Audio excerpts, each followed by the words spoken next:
Iwan Jafar, mahasiswa Teknik Informatika dari Sekolah Tinggi Atlas Nusantara. Baik, kali ini kita akan membahas tentang laporan untuk ujian akhir semester, di mana yang saya bahas hari ini adalah implementasi sistem informasi penduduk atau SIP Desa Tuseho. Oke, teman-teman, saya akan menjelaskan tentang latar belakangnya. Jadi Desa Tuseho ini adalah sebuah desa yang sedang berkembang dengan jumlah penduduk sekitar 2.000 jiwa. Jadi selama ini pendataan penduduk dilakukan secara manual oleh petugas desa menggunakan buku register dan formulir kertas, sehingga ini membuat saya untuk membuat sistem informasi penduduk. Oke, baik. Tujuan implementasi yang sistem informasi penduduk ini guna yang pertama meningkatkan akurasi dan kemutahiran data penduduk. Yang kedua, mempercepat proses pencarian dan akses data penduduk. Yang ketiga, mengurangi risiko kehilangan atau kerusakan. Mempermudah pembuatan laporan statistik kependudukan, meningkatkan efisien pelayanan publik terkait kependudukan, serta menciptakan basis data penduduk yang terintegritas untuk mendukung perencanaan pembangunan desa. Oke, teman-teman, biasanya kita tahu juga bahwa ada beberapa simbol dalam IRD, yaitu ada entity, atribut kunci atau primary key, serta relasinya atau relationship. Baik teman-teman, langkah-langkah dalam membangun IRD itu sendiri ada yang pertama identifikasi entitasnya, di mana entitas yang saya gunakan dalam sistem informasi penduduk saya itu pengguna sistem atau staf desa, biasanya meliputi ID penggunanya, nama stafnya, dan jabatannya. Ada juga penduduk, di mana meliputi nomor induk kependudukannya, nama, jenis kelamin, dan serta alamatnya. Untuk yang terakhir ada kepala keluarganya, meliputi nik dan nama serta alamatnya juga.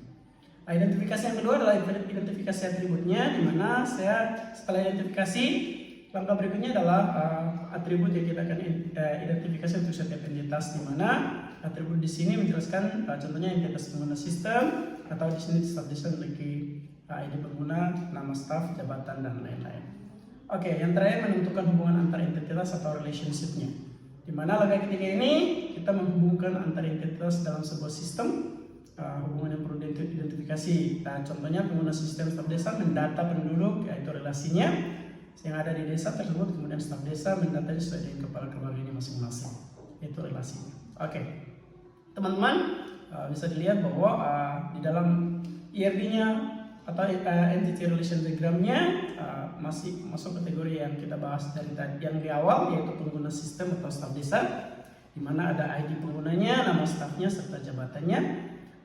Relasinya dengan penduduk adalah mendata, di mana dia mendata penduduk dengan atributnya ada nik, nama, jenis kelamin, serta alamatnya. Penduduk, entitas penduduk, dia berhubungan atau berrelasi dengan kepala keluarga, di mana ada kartu keluarganya. Di dalamnya ada juga kepala keluarga memiliki nik juga, nama, dan alamat juga. Dan ada entitas yang muncul dalam kategori kartu keluarga, ada nanti nik, nama kakaknya dengan alamat atau RT-nya masing-masing. Oke, berikutnya kita buat tabel database dari entitasnya masing-masing, di mana entitas pengguna sistem atau kita sebut staf desa di sini akan dibuat dalam bentuk tabel pengguna sistem staf desanya menjadi ID pengguna, nama staf, dan jabatan. Begitu juga untuk entitas penduduk, di mana kita buat tabel penduduknya dibagi menjadi nik, nama, jenis kelamin, serta alamat RT RW-nya. Yang terakhir adalah kepala keluarganya. Kita buat dalam bentuk tabel kepala keluarga, di mana ada nik, nama, alamat. Oke. Baik, tabel sebelum kita bentuk dalam normalisasi pertama, dia menjadi seperti ini, dan kita buat yaitu ada ID penggunanya, di mana ID pengguna ini ada ID penggunanya kita buat 001 dan 002, di mana nama penggunanya ada Budi Santoso, jabatannya sebagai kepala desa, niknya 1, 2, 3 dan seterusnya. Nama penduduknya ya sama, yaitu Budi Santoso, alamatnya ada Jalan Kelapa Budo, RT 02 RW 02, jenis kelaminnya dan sekian-sekian ya. Begitu juga ada penduduk yang didata, contohnya nama Wakil, ada juga namanya Dita, jalan alamatnya ada Jalan Tanah Abang, RT 0101, begitu juga. Jadi ada beberapa data yang dimasukkan ke dalam tabel sebelum bentuk normal pertama.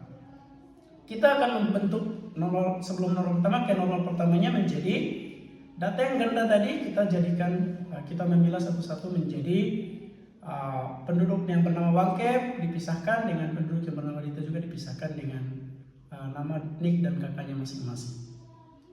Oke, teman-teman, itu untuk normalisasi pertama. Yang kedua, normalisasi yang kita buat dalam bentuk normalisasi kedua atau second normalisasi form. Oke ya, ini kita buat lagi, kita memilah menjadi tabel pengguna dibedakan sendiri, tabel penduduknya dibedakan sendiri, serta tabel kepala keluarganya pun dibedakan sendiri. Oke, teman-teman, ini adalah tabel setelah kita bentuk dalam normalisasi ketiga, yaitu after three normalization form, di mana ID pengguna yang tadi kita sudah buat dalam normalisasi kedua, nama penduduk yang kita sudah buat dalam bentuk normalisasi kedua, dan begitu juga kakaknya, kepala keluarga yang kita buat dalam normalisasi kedua. Ada lagi tambahan dalam normalisasi ketiga, menjadi ada kode pos, kota atau kabupatennya, serta provinsinya. Itu adalah normalisasi ketiga yang kita buat, yaitu memunculkan tabel baru. Oke, mungkin itu saja yang mungkin dapat saya sampaikan untuk melengkapi UAS hari ini. Terima kasih. Assalamualaikum warahmatullahi wabarakatuh.